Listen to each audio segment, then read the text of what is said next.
ಮುಖ್ಯಮಂತ್ರಿಗಳಿಗೆ ಜಾಣ ಕಿವಿಡು ಅಂತಕ್ಕಂಥದ್ದು ನನ್ನ ಅಭಿಪ್ರಾಯ. ಪಾಪ ಹೇಳಿದ್ದಾರೆ ವಿರೋಧ ಪಕ್ಷಗಳು ಟೀಕೆ ಮಾಡೋಕ್ಕೆ ಇರೋದು ಅಂತ. ಆಗಿದ್ರೆ ನಾನು ಆ ವ್ಯಕ್ತಿ ಕೇಳ್ತೀನಿ, ಆ ಮುಖ್ಯಮಂತ್ರಿಗೆ, ನೀವು ಪ್ರತಿನಿತ್ಯ ಮಾಡ್ತಾ ಇದ್ದೀರಲ್ಲ ಕೇಂದ್ರ ಸರ್ಕಾರದ ಅದಾ ಮಾಡಿದ್ದಾರೆ ಇದು ಮಾಡಿದ್ದಾರೆ ಅಂತೇಳಿ, ಆಗಿದ್ರೆ ನೀವುಗಳು ಮಾಡ್ತಾ ಇರೋದು ಬರೀ ಟೀಕೆಗೋಸ್ಕರವಾ?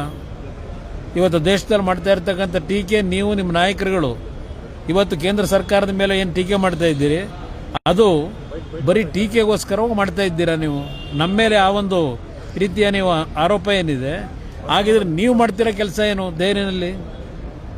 ಇಲ್ಲಿ ನಡೀತಿರ್ತಕ್ಕಂಥ ಸತ್ಯಾಂಶ ಏನಿದೆ, ದಾಖಲೆಗಳ ಸಮೇತ ಇಟ್ಟಿದ್ದೇವೆ. ನೀವು ಬರೀ ಪೊಳ್ಳು ಹೇಳಿಕೆಗಳು ಕೊಟ್ಕೊಂಡು ನಿಮ್ಮ ಇಷ್ಟ ಬಂದಾಗ ನಡೆಸ್ಕೊಂಡೇ ಹೊರಟಿದ್ದೀರಿ. ದೇಶದ ಮಾನ ಮರ್ಯಾದೆ ಹಾಳು ಮಾಡ್ಲಿಕ್ಕೆ ಹೊರಟಿದ್ದೀರಿ. ಯಾರಿಗೆ ಜಾಗೃತಿ ಮೂಡಿಸ್ತಾವ್ರೆ? ಯಾರಿಗೆ ಜಾಗೃತಿ ಮೂಡಿಸಿದಾಗ ಮಧ್ಯಪ್ರದೇಶ ಮಾಡಿ ಎಲ್ಲಿದೆ ಜಾಗೃತಿ? ಯಾವ ಜಾಗೃತಿ ಮೂಡಿಸ್ತಾ ಇದ್ದೀರಿ?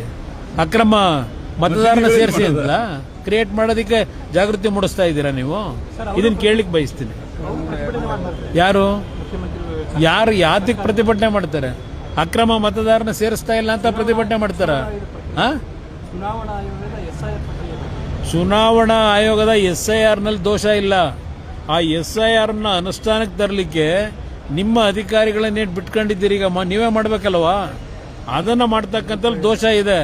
ಅವರ ಮೇಲೆ ನಿಮ್ಮ ಜಿಲ್ಲಾಧಿಕಾರಿಗಳು ನಿಮ್ಮ BPOಗಳ ಮೇಲೆ ನೀವು ಪ್ರತಿಭಟನೆ ಮಾಡಿದ್ರೆ ನಮ್ಮದು ನಿಮ್ಮ ಬೆಂಬಲ ಇದೆ.